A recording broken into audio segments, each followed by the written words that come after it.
تو اللہ کی قسم میری خواہش یہ ہوئی تھی کہ میں کوئی درخت ہوتا جس کو کاٹ دیا جاتا، یعنی درخت ہوتے کاٹ دیا جاتا تو جنت جہنم کا مسئلہ ہی نہیں ہوتا نا. تو اتنا زیادہ خوف تھا انہیں اور تو اللہ تعالیٰ کی عظمت و جلال کا.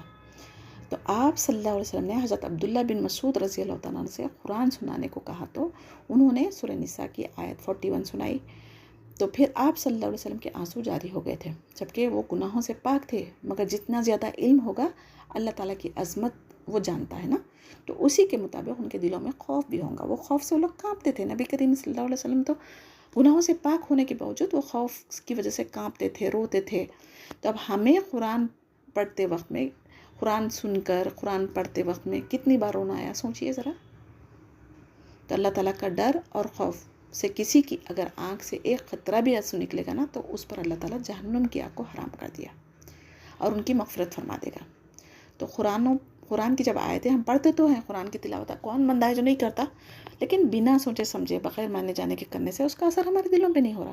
آپ ایک آیت کو سوچ کے پڑھیے، اس میں جہاں پر اللہ کی رحمت کا، اللہ کے عذاب کا خوف ہے، وہ اپنے اوپر تاریخ کر کے تو دیکھیں.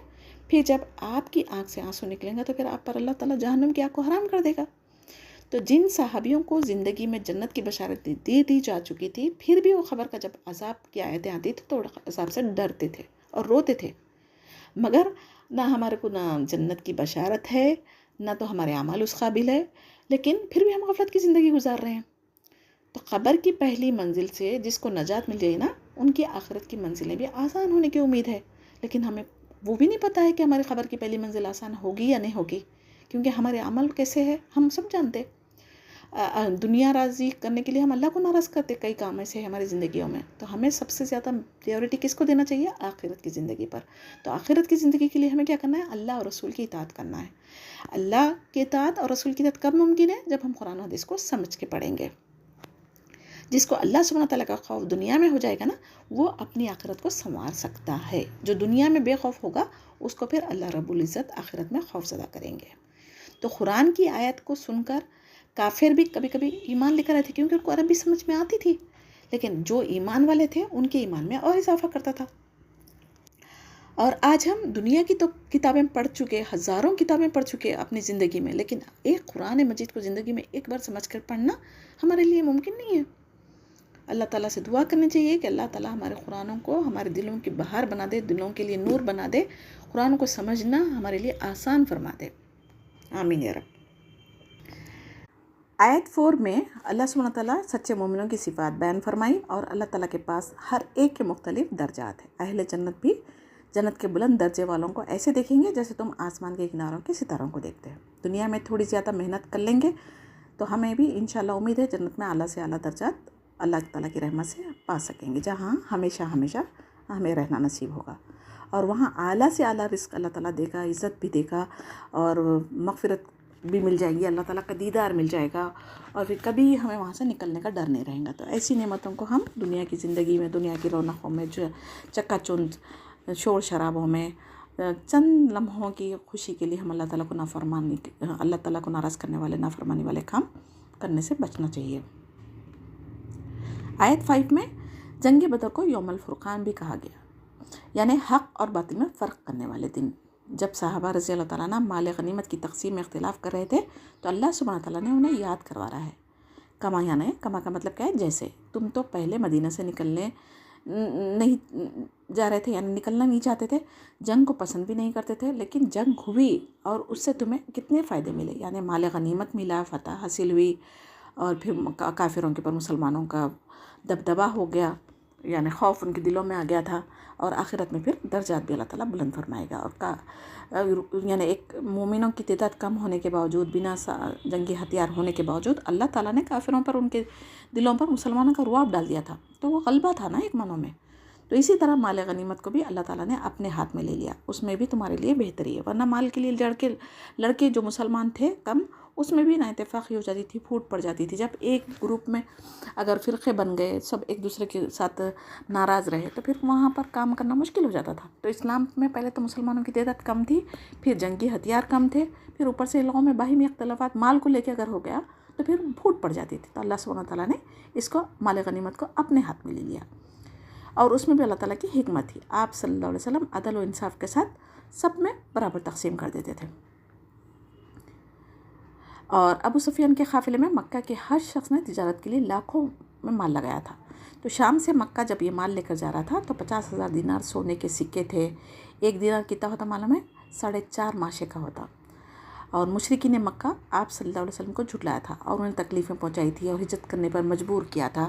کوئی بھی اپنا گھر دار بار ہمیشہ کے لیے چھوڑ کے جانا، اپنا مال وغیرہ چھوڑ کے جانا، یہ مشکل کام ہے نا یہ۔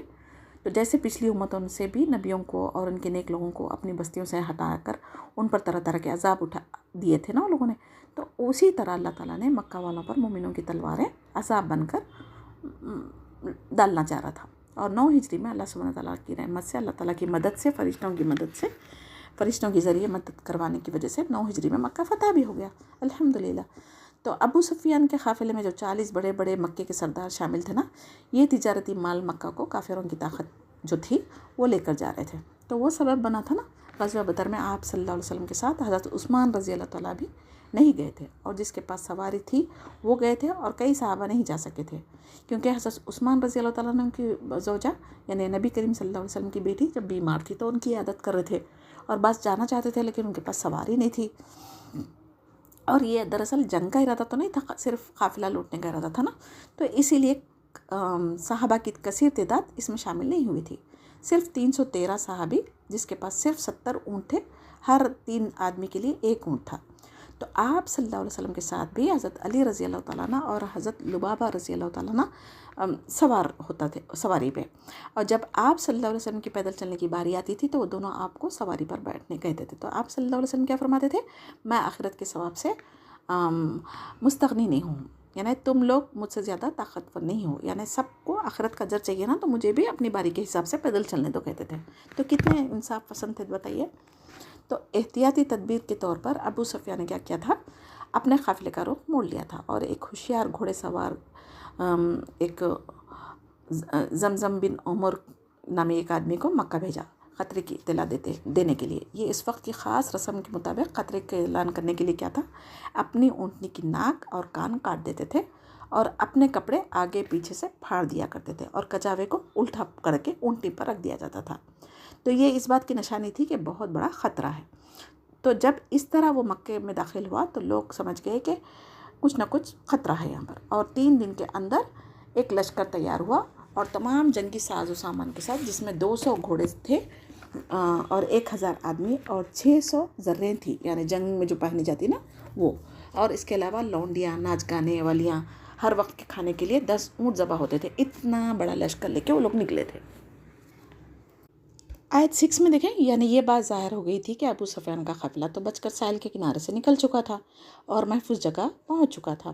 اب تم مکہ والوں کے لشکر کو لے کر واپس مکہ لوٹ جاؤ۔ مگر ابو جہل نے کہا، نہیں، ہم ضرور بدر کے میدان میں جائیں گے، مسلمانوں سے لڑیں گے، شراب نوشی کریں گے اور ناچ گانوں کی محفلیں سجائیں گے تاکہ سارے عرب کو معلوم ہو جائے کہ ہم کتنے طاقتور ہیں۔ یہ ابو جہل جو بہت بڑا گھمنڈی انسان تھا اور اپنے مال پر، اولاد پر فخر کرتا تھا۔ تو حضرت جبرائیل علیہ السلام نازل ہوئے اور کہا، اے محمد صلی اللہ علیہ وسلم، اللہ سبحانہ تعالیٰ نے 2 گروہوں میں سے ایک کا وعدہ کیا ہے، ایک تو تجارتی قافلہ یا دوسرا لشکر قریش۔